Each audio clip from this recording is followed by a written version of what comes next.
பேரன்பிற்கும் பெரும் மரியாதைக்கும் உரிய பிரசிடென்சி பள்ளிகள் குழுமத்தினுடைய தலைவரும் தாளாளருமான உயர் திரு கிறிஸ்துராஜ் அவர்களே, இங்கு சிறப்பு விருந்தினராக வந்திருந்து அற்புதமான சிறப்புரை ஆற்றி அமர்ந்திருக்கக்கூடிய போப் ஜான் பால் கல்வியியல் கல்லூரியினுடைய செயலர் அருட்தந்தை ரிச்சர்ட் அவர்களே, எலைட் பள்ளியினுடைய தாளாளர் கௌதம் அவர்களே, துணை முதல்வர் ஜான் பால் அவர்களே, பல்கலைக்கழக நாடகத்துறையை மாணவராக இருந்து இங்கு கலை பயிற்சிகள் அளித்து கொண்டிருக்கக்கூடிய ஆசிரியர் பாபு அவர்களே மற்றும் கலை பயிற்சியாளர்களே, பிரசிடென்ட்ஸ் பள்ளியினுடைய ஆசிரியர் பெருமக்களே, அன்பு பெற்றோர்களே, என் இனிய மாணவ செல்வங்களே, உங்கள் அனைவருக்கும் எனது அன்பு கலந்த மாலை வணக்கங்களை நான் தெரிவித்துக் கொள்கின்றேன்.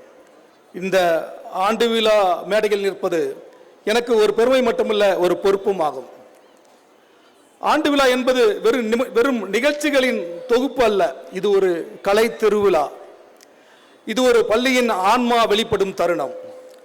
மாணவர்களின் திறமைகள் மலரும் நாள், பெற்றோர்களின் கனவுகள் மேடையேறும் நாள், ஆசிரியர்களின் உழைப்புக்கு ஒரு அங்கீகாரம் கிடைக்கும் நாள். இது ஆண்டு விழா என்பது மதிப்பெண்களின் கொண்டாட்டம் அல்ல, கலை உள்ளங்களின் படைப்பாக்க உருவத்தின் அங்கீகாரம் கிடைக்கும் நாள். ஒரு பள்ளி அறத்தையும் பொறுமையையும் ஒழுக்கத்தையும் வளர்க்கும் இடமாக இருக்க வேண்டும். அது இந்த பள்ளிக்கு மிக உதாரணமாக இருக்கின்றது. இந்த ஆண்டு விழா என்பது அதற்கான ஒரு சான்றாக இருக்கின்றது. ஒரு பள்ளி என்பது கட்டிடங்களால் உயராது, அதன் மாணவர்களின் பண்பால் உயர்கின்றது, ஆசிரியர்களின் திறமைகளால் மிளிர்கின்றது, பள்ளி முதல்வரின் ஒருங்கிணைப்பால் ஒளிர்கின்றது, பெற்றோர்களின் ஒத்துழைப்பால் ஊக்கம் பெறுகின்றது, பள்ளி செயலரின் அர்ப்பணிப்பால் இந்த பள்ளி செழுமை பெறுகின்றது. விக்டர் ஹீகோ என்று அறிஞர் கூறுகின்றார், ஒரு பள்ளிக்கூடத்தை திறப்பவன் ஒரு சிறைச்சாலையை மூடுகிறான் என்று. அறிவு என்பது மனிதனை உயர்த்துகின்றது, ஆனால் மனிதநேயம்தான் அவனை முழுமையாக்குகின்றது. சமீபத்தில் கடந்த 2-3 மாதங்களுக்கு முன்னால் பெங்களூரில் நடைபெற்ற ஒரு தென்னிந்திய அறிவியல் நாடக போட்டியிலே, அந்த விழாவிலே பிரசிடென்சி பள்ளி மாணவ நாடக குழுவையும் தாளாளரையும் அதன் ஆசிரியர் பெருமக்களையும் நான் சந்தித்தேன். அப்போது நான் கண்டது நிர்வாக திறமை மட்டுமல்ல, மாணவர்களுக்காக தங்களை அர்ப்பணித்த அந்த இதயங்களை. மாணவர்களே, திறமை மேடையிலே சிறக்க வேண்டும் என்பதற்காக அவர்கள் எடுத்த உழைப்பு, காட்டிய அக்கறை, செய்த தியாகம், அது உண்மையான தலைமைத்துவத்தின் அடையாளம். மாணவர்களின் மேடை நிகழ்ச்சிக்காக அவர்கள் எடுத்த உழைப்பு, அவர்கள் காட்டிய அர்ப்பணிப்பு, அவர்கள் செய்த தியாகம், அது ஒரு பெற்றோரின் அக்கறையை போல் இருந்தது. பைபிள் கூறுகிறது, தன்னை விட பிறரை உயர்த்தி பாருங்கள். அந்த பண்பை நான் இங்கே இருக்கக்கூடிய தாளாளர் பள்ளிகள் குழுமத்தினுடைய தலைவர் கிறிஸ்துராஜ் அவர்களிடம் காண்கின்றேன். ஒரு தலைவர் கட்டளையிடலாம், ஆனால் ஒரு உண்மையான தலைவர் மாணவர்களின் கனவுகளுக்காக தன்னை அர்ப்பணிப்பார். அந்த அர்ப்பணிப்பு தான் இந்த மேடையின் வெற்றி. பைபிளிலே ஒரு வாசகம் கூறுகின்றது, நல்ல மேய்ப்பன் தன் ஆடுகளுக்காக தன் உயிரையும் கொடுக்கின்றான் என்றது. அந்த அர்ப்பணிப்பு உணர்வைத்தான் நான் இந்த பள்ளியின் தாளாளர் குழுமத்தின் தலைவர் கிறிஸ்துராஜ் அவர்களிடம் நான் காண்கின்றேன். அந்த அர்ப்பணிப்பு இந்த பள்ளியின் வளர்ச்சியிலே மிக தெளிவாக தெரிகின்றது. மாணவர்களே, நீங்கள் இன்று காணும் இந்த கலை நிகழ்ச்சிகள் வெறும் பொழுதுபோக்கு அல்ல. நாடகம் என்பது மனிதனின் உள்ளத்தை தொடும் கலை. அது உணர்ச்சியை வளர்க்கின்றது, அது கருணையை கற்றுக் கொடுக்கின்றது, அது மற்றவரின் வழியை உணரச் செய்கின்றது. கல்வி ஒரு சிறகு. கல்வி ஒரு சிறகு என்றால் கலை என்பது இன்னொரு சிறகு. இரண்டும் சேர்ந்தால் தான் பறக்க முடியும்.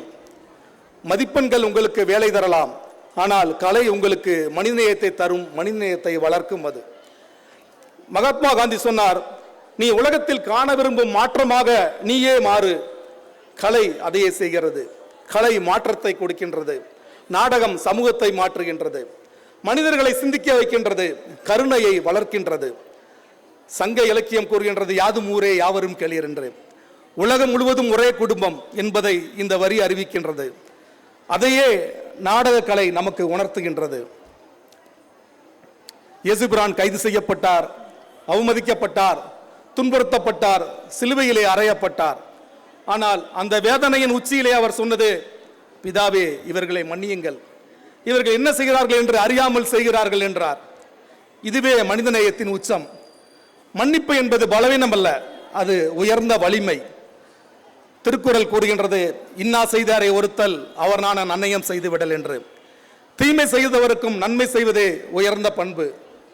மாணவர்களே, வாழ்க்கையில் நம்பிக்கையை வைத்திருங்கள், ஒருபோதும் கைவிடாதீர்கள், சோர்வடையாதீர்கள், உங்கள் கனவுகளை நோக்கி ஓடுங்கள். நீங்கள் மெதுவாக நகர்ந்தால் வாழ்க்கை உங்களை விட வேகமாக ஓடிவிடும். நேரம் யாருக்காகவும் காத்திருக்காது, காலமும் காத்திருக்காது. ஐயா டாக்டர் ஏபிஜே அப்துல் கலாம் அவர்கள் கூறுவார், உங்கள் முதல் வெற்றிக்கு பிறகு நீங்கள் என்றுமே ஓய்வெடுக்காதீர்கள். ஏனெனில் இரண்டாவது முயற்சியில் நீங்கள் தோல்வி அடைந்தால் முதல் வெற்றி உங்களுக்கு அதிர்ஷ்டத்தால் கிடைத்தது என்று சொல்ல பலர் காத்திருக்கின்றார் என்றார். எனவே தொடர்ந்து உழையுங்கள். அறிஞர் ஸ்டீவ் ஜாப்ஸ் கூறுகின்றார், உங்கள் நேரம் குறுகியது, அதை மற்றொருவரின் வாழ்க்கையை வாழ்வதில் வீணாக்குதீர்கள். உங்கள் வாழ்க்கையை நீங்கள் உருவாக்குங்கள், உங்கள் வாழ்க்கையை நீங்கள் வாழுங்கள் என்றும். வால்ட் டிஸ்னி கூறுவார், நம்முடைய எல்லா கனவுகளும் நனவாக முடியும், அவற்றை துரத்த துணிவிருந்தால். உங்கள் கனவுகளை நீங்கள் காணுங்கள், கனவுகளை நோக்கி ஓடுங்கள். மிக பெரும் உலக நடிகர் சார்லி சாப்ளின் கூறினார், புத்திசாலித்தனத்தை விட நமக்கு அதிகமாக தேவைப்படுவது கருணையும் மென்மையும் தான் என்றார். நடிப்பு வித்தகர் ஸ்டானிஸ்லாவஸ்கி கூறுவார், கலையில் உன்னை நேசிக்காதே, உன்னுள் இருக்கும் கலையை நேசி என்றார். அறிஞர் மாயோ ஆஞ்சலோ கூறுவார், நீங்கள் சொன்னதை மக்கள் மறந்து விடலாம், நீங்கள் செய்ததை கூட மறந்து விடலாம், ஆனால் நீங்கள் அவர்களை எப்படி உணர செய்தீர்கள் என்பதை அவர்கள் ஒருபோதும் மறக்க மாட்டார்கள் என்றார். அதன் அர்த்தம் என்னவென்றால், மனிதனின் உண்மையான வெற்றி அவன் பிறருக்கு ஏற்படுத்தும் உணர்வுகள் மூலமாக தான் உள்ளது என்றார். முயலும் வெல்லும், ஆமையும் வெல்லும், ஆனால் முயலாமை என்றுமே வெல்லாது. வெல்லுவதெல்லாம் எழுவதற்குத்தானே தவிர அழுவதற்காக அல்ல. நீங்கள் முயற்சியை கைவிடாத வரை வெற்றி உங்கள் கை விடுவதில்லை. திருக்குறள் கூறுகின்றது, ஐயன் திருவள்ளுவன், தெய்வத்தார் ஆகாதனினும் முயற்சி தான் மெய்வரத்த கூலி தரும் என்றார். மாணவர்களே, நீங்கள் முயற்சி செய்யுங்கள், உங்கள் முயற்சி உங்களுக்கு ஒரு நாள் கண்டிப்பாக கைகூடும். தொழில்நுட்பத்தை பயன்படுத்துங்கள், ஆனால் அதற்கு அடிமையாகி விடாதீர்கள். மொபைல் போன் உங்கள் நேரத்தை திருடாதபடி கவனமாக இருங்கள். புத்தகங்களை வாசியுங்கள். ஒரு நல்ல புத்தகம் உங்கள் வாழ்க்கையை மாற்றும். ஒரு நல்ல புத்தகம் என்பது 1000 நல்ல நண்பர்களுக்கு சமமான ஒரு விஷயம். வாசிக்கும் மனிதன் 1000 வாழ்க்கைகள் வாழ்கிறான், ஆனால் வாசிக்காத மனிதன் ஒரே ஒரு வாழ்க்கையை மட்டும் வாழ்ந்து அவன் செத்து விடுகிறான். என் மொழி தமிழ் மொழி. தமிழ் மொழியுடன் நான் பற்றின பெருமையுடன் பேசுகிறேன். தமிழ் ஒரு மொழி அல்ல, அது ஒரு மரபு, அது ஒரு நாகரிகம், அது ஒரு பண்பாடு, அது ஒரு சிந்தனை மரபு. திருவள்ளுவர் உலகிற்கு அறிவுரை கூறிய மொழி தமிழ் மொழி. கற்றது கைமண் அளவு, கல்லாதது உலகளவு என்றார். சங்க காலம் முதல் இன்று வரை நம் தமிழ் என்பது மனித நேயத்தை பாடுகின்றது. அம்மா என்ற சொல்லின் உணர்வு எந்த மொழியிலும் அதே ஆழத்தில் இருக்காது. தாய்மொழி என்பது உங்கள் சுவாசம். தாய்மொழியை மதிப்பவன் தன் அடையாளத்தை மதிக்கின்றான். தாய்மொழி என்பது மனிதன் அடையாளம். அந்த மொழி சொல்லும் பண்பாடு உங்களது அடையாளம். அந்த மொழி சொல்லும் கலை என்பது உங்களது அடையாளம். மாணவர்களே, உங்களின் வெற்றியின் பின்னால் யார் இருக்கிறார்கள் என்று யோசித்து பாருங்கள்.